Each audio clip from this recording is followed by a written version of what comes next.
હે cuties, welcome to my new vlog. અને મારા નવા વ્લોગમાં તમને લોકોને હું બતાવીશ કે ડર્મા રોલરના બેનિફિટ્સ શું શું છે.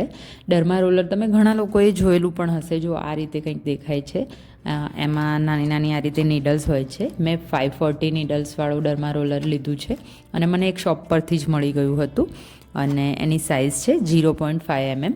જે બેઝ છે, આ હેર અને સ્કિન તમે બંને પર તમે લોકો યુઝ કરી શકો છો. અને આ રીતે તમને જ્યાં આગળ હેર ગ્રોથ ઓછો લાગે ત્યાં રીતે વર્ટિકલ અને હોરિઝોન્ટલ. બધા લોકો એ મિસ્ટેક કરતા હોય છે કે બસ જેમ આવ્યું એમ ડર્મા રોલર યુઝ કરી દીધું. એવું નથી હોતું. હું તમને પ્રોપર બતાવીશ કે હોરિઝોન્ટલ અને વર્ટિકલ એક જ જગ્યા પર તમે જ્યાં હેર ઓછા હોય ત્યાં આ રીતે મસાજ કરશો તો જ તમને એનું ઇફેક્ટ દેખાશે. દેખો, હું કરી રહી છું અને હું બ્લોગ ગુજરાતીમાં બનાવું છું.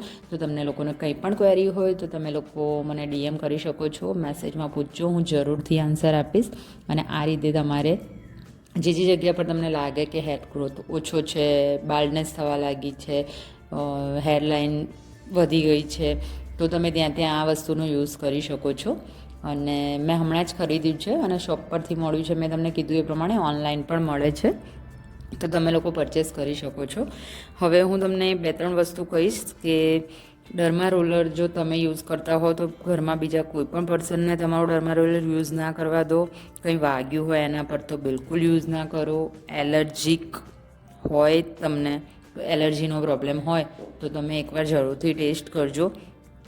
અને નાના નાના બાળકોથી તમે દૂર રાખશો, બરાબર. અને આ જ રીતે તમે વાપર્યા પછી મૂકી નથી દેવાનું, એને સ્ટરીલાઇઝ કરવાનું છે 10 મિનિટ માટે. સ્ટરીલાઇઝર હોય તો ઠીક છે, નહીંતર તો તમે કોઈ પણ શેમ્પૂ કે ફોમિંગ ફેસવોશમાં એને ડીપ કરીને વાપરી શકો છો ફરીથી.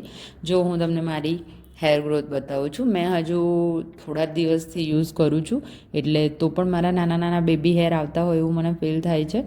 તો મને બહુ જ ગમ્યું છે, તો તમે લોકો ડેફિનેટલી ટ્રાય કરી શકો છો. થમ્સઅપ છે આ પ્રોડક્ટને મારા, તો તમે લોકો યુઝ કરી શકો છો. અને આટલા હેર અને સ્કિન માટે આટલું તો ઇન્વેસ્ટ કરી જ શકો છો. બાય બાય, મળીશું નેક્સ્ટ વ્લોગ.